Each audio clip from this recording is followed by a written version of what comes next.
Chapter 5. Breakfast. I quickly followed suit, and descending into the bar-room accosted the grinning landlord very pleasantly. I cherished no malice towards him, though he had been skylarking with me not a little in the matter of my bedfellow. However, a good laugh is a mighty good thing, and rather too scarce a good thing, the more's the pity.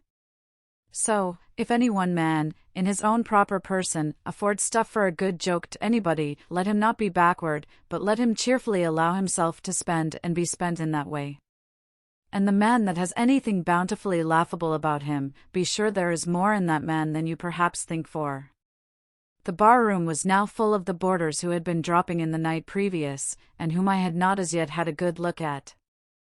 They were nearly all whalemen, chief mates, and second mates, and third mates, and sea carpenters, and sea coopers, and sea blacksmiths, and harpooneers, and shipkeepers, a brown and brawny company, with bosky beards, and unshorn, shaggy set, all wearing monkey jackets for morning gowns. You could pretty plainly tell how long each one had been ashore.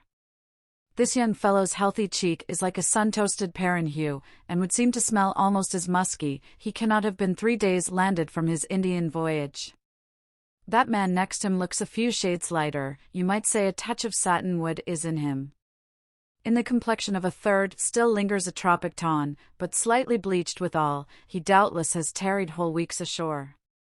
But who could show a cheek like Queequeg? Which, barred with various tints, seemed like the Andes' western slope, to show forth in one array, contrasting climates, zone by zone. "Grub, ho!" now cried the landlord, flinging open a door, and in we went to breakfast. They say that men who have seen the world, thereby become quite at ease in manner, quite self-possessed in company.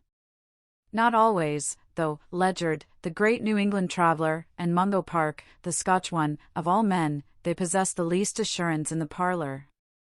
But perhaps the mere crossing of Siberia in a sledge drawn by dogs as Ledyard did, or the taking a long solitary walk on an empty stomach, in the Negro heart of Africa, which was the sum of poor Mungo's performances, this kind of travel, I say, may not be the very best mode of attaining a high social polish.